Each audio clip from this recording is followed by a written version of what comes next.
দুটো বাজতে 5 মিনিট বাকি। বিছানা কিছু না করে দে নিজের মতো।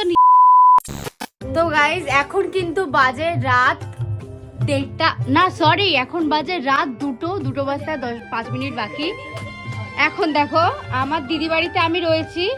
এখন এই ছুরি মানে আমার বদ্দি নখ কাটছে বসে বসে। নখ কাটছে বলতে কি হয়েছে নখে দেখি এই ফেক নেলে লেগেছে, তাই সেই নেলগুলো এখন ক্লিন মানে ওঠাচ্ছে। এই মেয়েটা এখানে আছে আর আমাদের মদন দা এখানে আমাদেরকে বিছানা কিছু না করে দে নিজের মতো নিজে শুয়ে ঘুমাচ্ছে। এই মদন না আমাদের বাড়ি যখন যাবে তখন আমরাও ঠিক এরকম করব। শালিরা এসছে, তোমাদেরকে বলে না শালিদেরকে কত ভালোবাসে দেখো। ভালোবাসা কি তোম দেখতে না শুনতে। তা ও যাই পরে বিছানাটা গোছালাম, এই 2-3টে কাঁথা নিয়ে আসলাম। শীতকালে কটা কাঁথা লাগে রে?